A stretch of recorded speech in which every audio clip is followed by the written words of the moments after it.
Je m'appelle Théodore Simonovic, je suis en 5e année de médecine cette année et je suis également chef de chœur de la chorale Saint-Justin de Thiélier à la paroisse de la Bienheureuse Mère Paracef, à Bondy.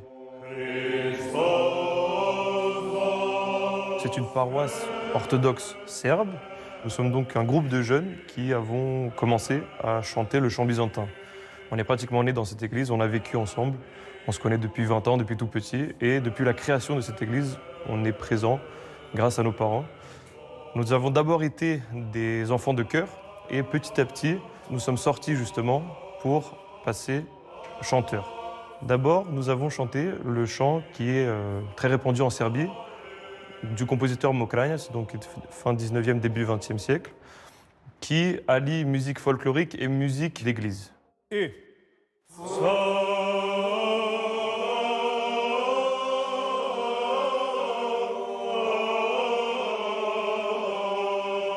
Une année, nous avons reçu un professeur, un chantre de chant byzantin qui est venu nous aider pour la période pascale.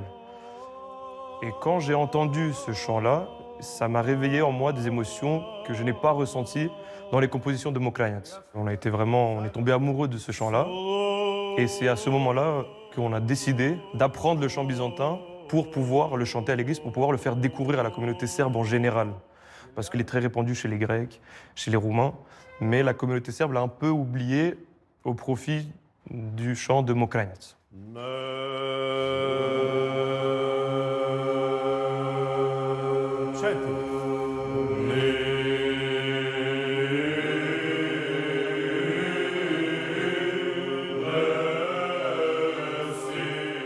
Je chante maintenant depuis 7-8 ans à la chorale, dans cette église pour les liturgies.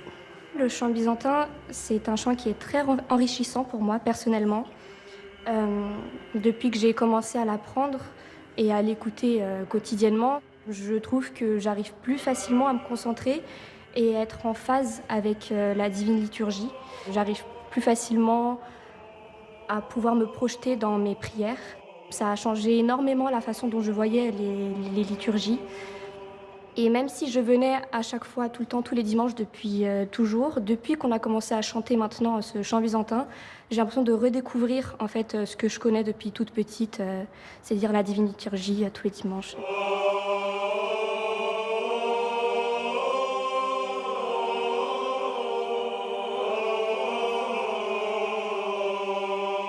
ovde во овој храм доаѓам веќе 5-та година, каде што заедно со оваа литургиска заедница на Српската православна црква во Париз, секоја година поминуваме деновите во страстната и во светлата седмица. За мене представува неизмерна радост тоа што кога дојдов тука видов многу млади деца и кои беа повеќето во олтарот и така, а сега пораснаа и побараа од мене да ги учам и тоа, туку сами тоа поттегна од нивна иницијатива, од нивната љубов кон црквата, кон Бога. Самите се одлучија да го не само да го состават овој хор, туку и да го одржуваат овие веќе и не само да го одржуваат, туку и да напредуваат. Као на 4/4. За мене тоа е огромна радост што можам да им помогнам на тој пат. Тоа е основата на секој наставник и на секој учител, така да и јас се радувам многу што можам тука да им помогнам во тој нивни пат, затоа што на крајот од краиштата тие ќе и останат на црквата и на идните генерации да служат Светата православна црква на Господа наш Исуса Христа. Jedan i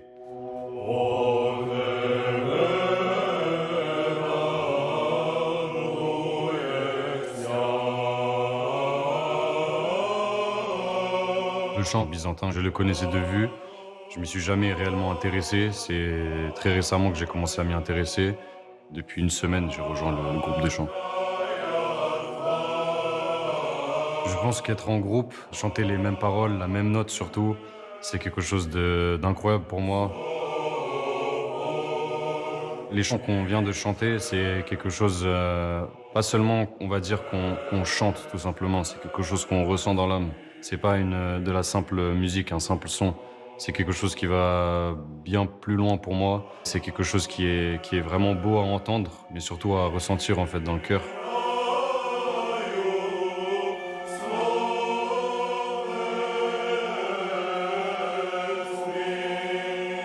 Византиското пеење или уште наречено источно црковно пеење, тоа е древно пеење на православната црква. Зборот источник во црковнословенскиот јазик значи извор, изворно пеење на црквата Христова.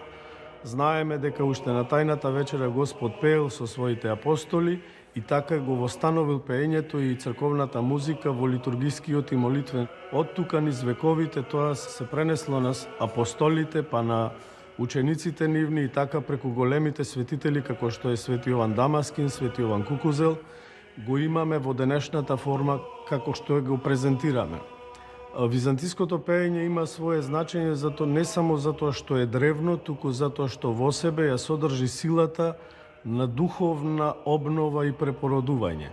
Она за која светиот апостол Павле вели кај ефесијаните со духовни песни и химни да се усовршувате во верата, давајќи предност на музиката како средство не за учење на верата толку, колку за усовршување во верата.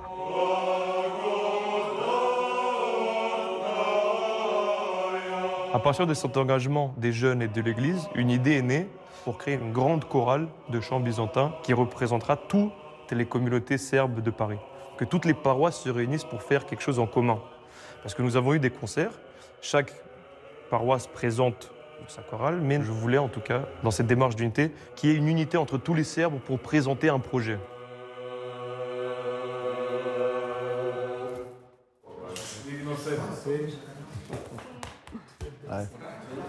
Ok, merci beaucoup, благодарим.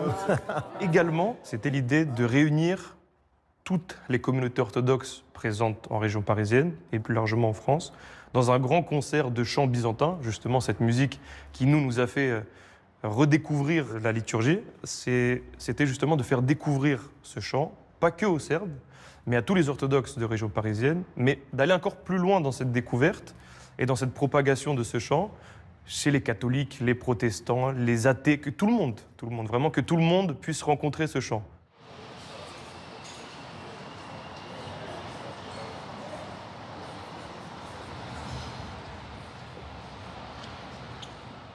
Bonjour à tous, je voulais vous remercier d'abord, vous tous qui avez accepté de participer à ce concert. Là pour l'instant on n'est qu'un tiers de ce qu'on va être réellement au concert, on est une trentaine. C'est un projet qui voulait vraiment réunir toutes les communautés autour du chant byzantin. Aujourd'hui nous sommes à la cathédrale Saint-Stéphane, donc la cathédrale grecque, et nous sommes là pour la répétition, pour préparer le concert. Cette répétition est très importante car c'est la première fois réellement qu'on réunit plusieurs communautés pour s'entraîner pour le concert. Malheureusement, c'est très dur d'organiser tout le monde et que tout le monde soit au même endroit au même moment, mais on a réussi aujourd'hui à quand même rassembler 4 communautés différentes, c'est déjà pas mal. C'est surtout une occasion de se présenter, qui chante quoi, le niveau de chacun par rapport aux autres, c'est pour se découvrir. Est-ce que vous avez des questions? Non, c'est clair. Aucune question. Quand est-ce qu'on chante? Voilà, exactement.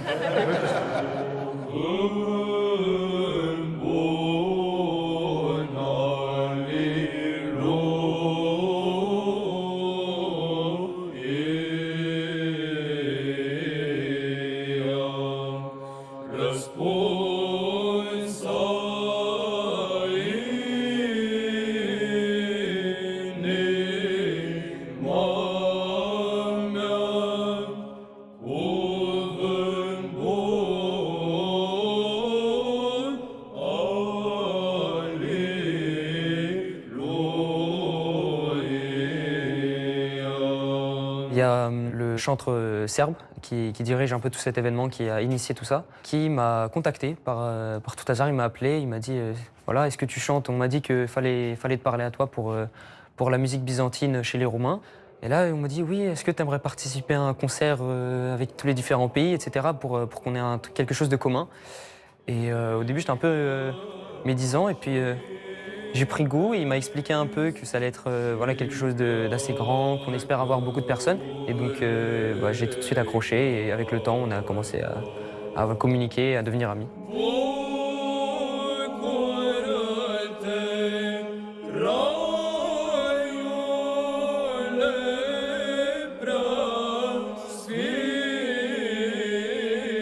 On a décidé de prendre 2 chants pour le concert. Le premier, qui est un polieleu, qu'on dit en roumain, polieleu c'est en grec, je crois, cuvânt bun, puisque c'est vraiment quelque chose qui nous unit dans notre cœur, parce qu'on aime vraiment beaucoup qu'on chante aux offices très tard, qui dure très longtemps. C'est quelque chose vraiment qui nous rassemble.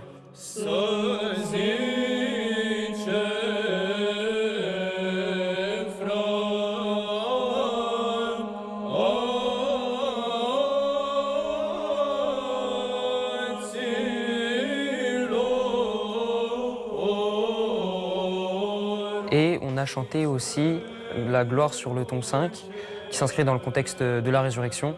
On a pris cette gloire qui est très connue, mais qui est magnifique et qui vraiment t'emporte quelque part. C'est super, vraiment.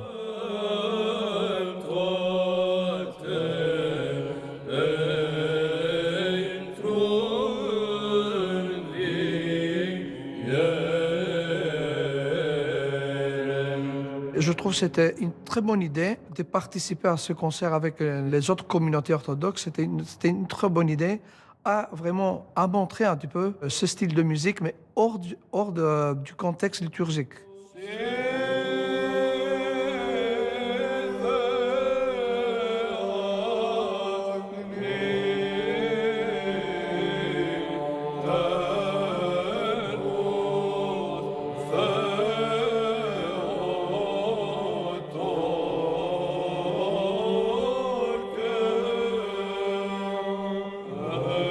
Je dirige la chorale grecque orthodoxe de la métropole orthodoxe de Paris.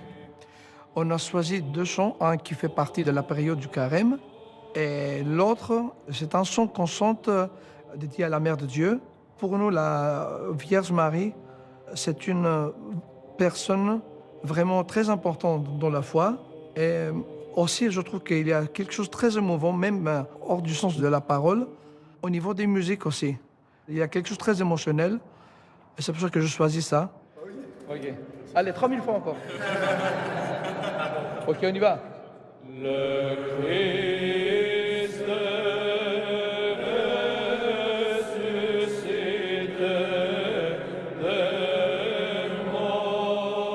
Aujourd'hui, la répétition est très importante car elle nous permet surtout, en fait, de travailler ensemble, car nous allons mettre différentes choses en place lors du concert pour dynamiser un peu tout ça. On ne va pas que chanter. Par exemple, au début du concert, nous avons mis en place une procession donc, qui va rentrer dans l'église. On sera les 100 chanteurs alignés les uns derrière les autres. Et on va tous rentrer et chanter le Christ est ressuscité, sachant que là, quand tout le monde voit le chef de chœur, on n'arrive pas à se mettre d'accord. Alors imaginez si on est tous en ligne, comment là on va faire. Et c'était pour pallier à tout ça, vraiment pour donner un rythme. Et à la fin du concert, venir tous au milieu et rechanter le Christ est ressuscité, d'abord chacun dans sa langue, et après en français. La basilique Saint-Denis, c'est une croix. On va être dans les ailes à droite et à gauche, et à chaque fois qu'un chœur sort, l'autre rentre, mais pas du même côté. Par exemple, quand les Grecs vont sortir du côté gauche, le chœur qui est du côté droit va rentrer, etc. Et en fait, on va faire une sorte de tiroir. Nous organisons ce concert dans la basilique Saint-Denis, l'une des basiliques les plus importantes en France. C'est une joie pour nous de chanter à la basilique Saint-Denis, qui est l'un des monuments emblématiques du catholicisme en France, qui est donc la sépulture des rois de France, mais également qui est dédié à un saint qui est commun aux 2 branches du christianisme, et à l'orthodoxie et au catholicisme. Et on espère que justement par ce chant-là et par la bénédiction de Saint-Denis, on va réussir à avoir un moment, au moins le temps d'une soirée, cette unité-là qu'on a perdue par le schisme.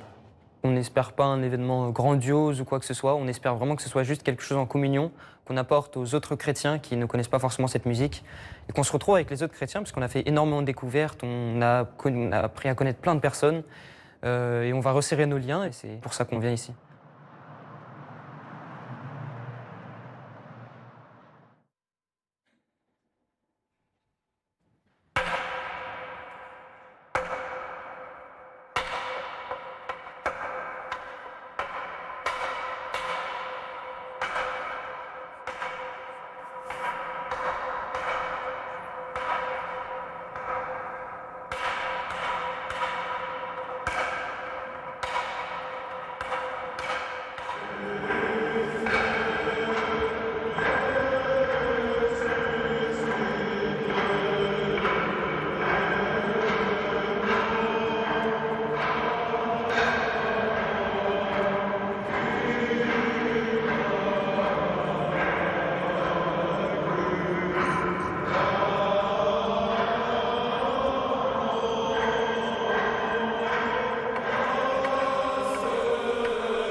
on participe à un concert de chant byzantin tous ensemble qui a réuni 7 communautés orthodoxes.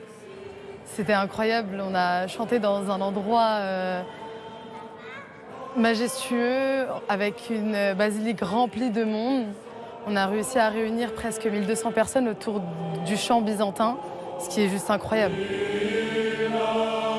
Moi, qui m'a le plus émue, c'est le moment où on chantait tous le Trop-Père de la Résurrection, le Christ est ressuscité, chacun dans notre langue, qui montre la diversité, et à la fin tous en français, qui a montré vraiment l'union de tous les orthodoxes ensemble, en chantant le même chant tous autour du Christ et de la Résurrection.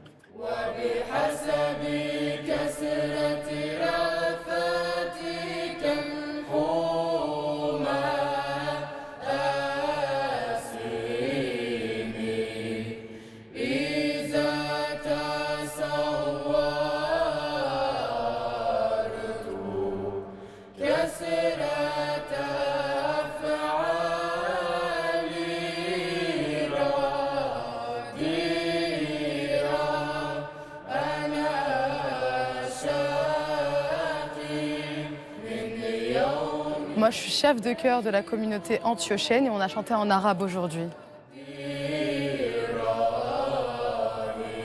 Un rêve, ce serait vraiment d'unir toutes les communautés chrétiennes du monde. Déjà, tous les orthodoxes, on a réussi à se réunir aujourd'hui dans une basilique catholique. C'était juste exceptionnel. On a réussi à chanter tous ensemble d'une seule voix. Et on a même entendu à travers nos voix la voix du Christ lui-même. Et juste le fait qu'on a réussi à s'unir tous, c'est vraiment le début de quelque chose. Ça va se réitérer tous les ans, on l'espère, et j'espère que ça va durer des années encore.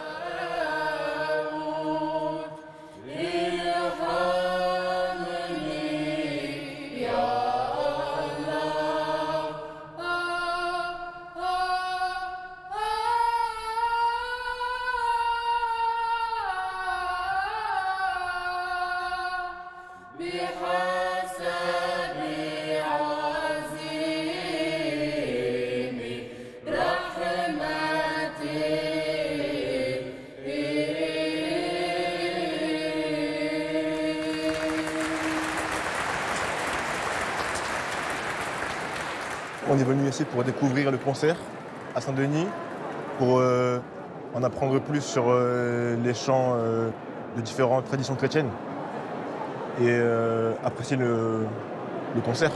On a pu entendre différentes communautés orthodoxes. Il y avait 7 nationalités, il me semble, en tout. Il y avait les Roumains, Bulgares et bien d'autres. Et du coup, ça montre en quelque sorte, en plus ici dans la basilique de Saint-Denis, une union qui nous a réunis tous aujourd'hui, que ce soit catholiques, orthodoxes ou d'autres religieux ou d'autres athées, venus simplement apprécier le moment et en découvrir un peu plus.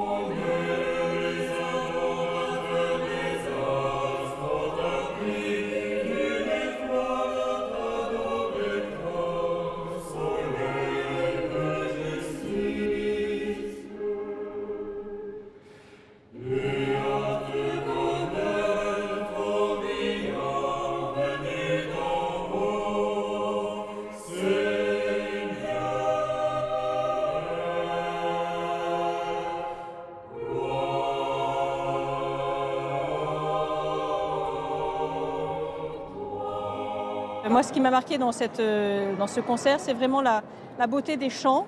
Alors, on ne comprenait pas forcément le texte, mais la profondeur du message qui passait, que Christ est ressuscité, quelle que soit la langue, quelle que soit la confession. Et voilà, on se retrouvait entre frères orthodoxes et frères chrétiens dans ce message de la résurrection.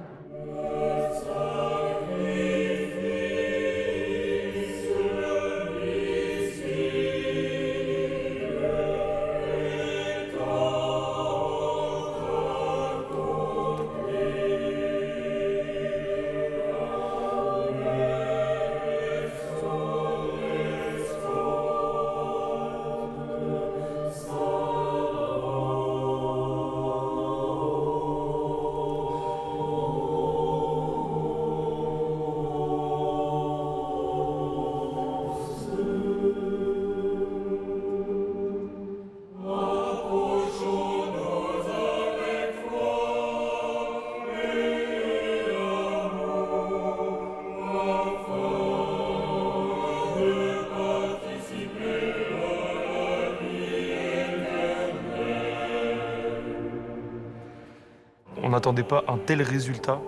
On attendait à peu près 300, 400 personnes. Aujourd'hui, on a réussi à remplir la basilique. Il n'y avait même pas assez de chaises pour tout le monde. On a eu le maire de Saint-Denis, on a eu 2-3 évêques orthodoxes, on a eu l'évêque catholique. On a vraiment eu beaucoup de monde, de différentes classes sociales qui viennent de différents métiers, vraiment des gens de partout. Et c'est ça qu'on voulait transmettre, que même si on est différent, même si on vient d'autres milieux, on peut quand même s'unir le temps d'une soirée.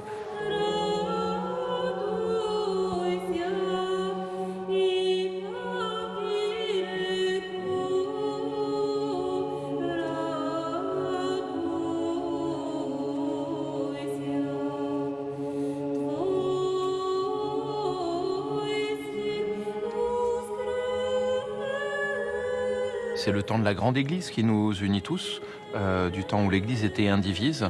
Et ce soir, c'est le poumon oriental qui a chanté. J'ai été très heureux d'entendre aujourd'hui avec des tons, avec des musiques, avec des langues diverses, le chant byzantin s'exprimer et qu'on puisse chanter ensemble.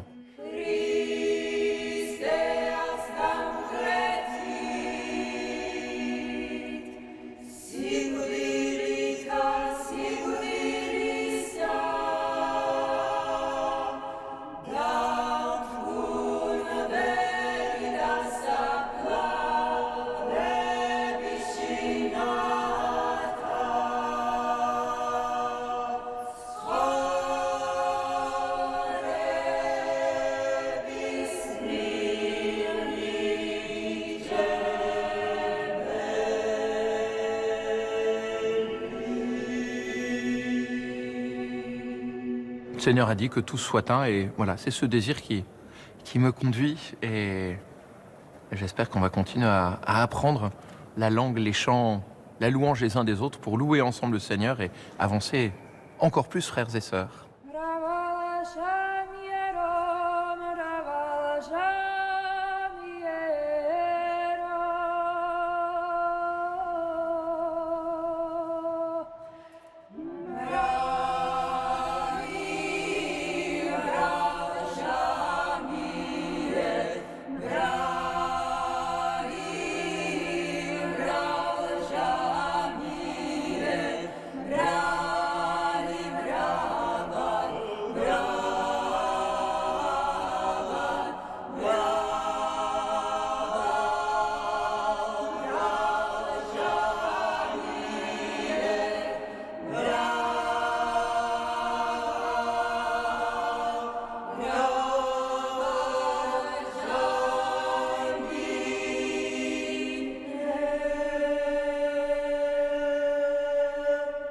Quand Théodore m'a sollicité et est venu me rencontrer, je crois que je peux dire que je désirais ou j'attendais ça, avoir un jeune qui veut avancer, qui veut, avec sa chorale, chanter avec d'autres, qui veut par le chant rassembler l'Église.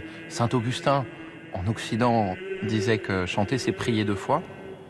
On pourrait dire aussi chanter, c'est forcément ensemble, on est réunis, on est convoqués. C'est l'Église qui chante et qui loue le Seigneur.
Le prochain projet, ça serait déjà de réitérer ça tous les ans, que vraiment ça se pérennise dans le temps, et de chaque année changer de basilique ou de cathédrale qui veulent bien nous accueillir.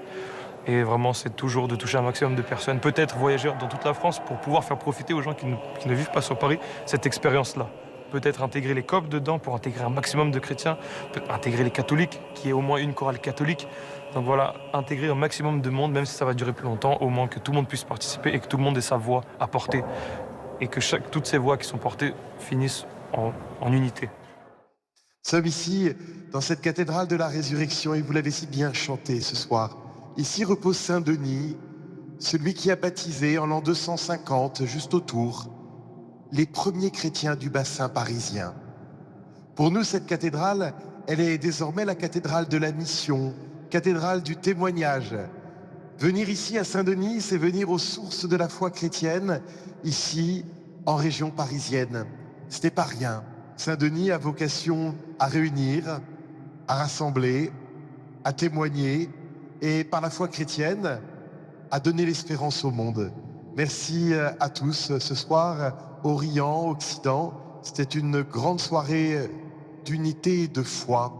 Merci à tous et merci à toi, Théodore. Moi, je rêve d'une orthodoxie unie, une orthodoxie qui dépasse l'ethnophilétisme, que moi je suis serbe, moi je suis grec, voilà, qu'on dépasse ça et qu'on soit juste orthodoxe en fait. J'appelle tous les jeunes à bouger, à faire des choses. Il n'y a pas de petits projets, il n'y a pas de projet insurmontable. Et que si les jeunes se mobilisent, par exemple comme moi ou comme les jeunes qui m'ont aidé, si on se mobilise, on peut faire de tels événements qui ont rassemblé 1200 personnes. Si la jeunesse se mobilise réellement, on pourrait vraiment changer la face du monde. Le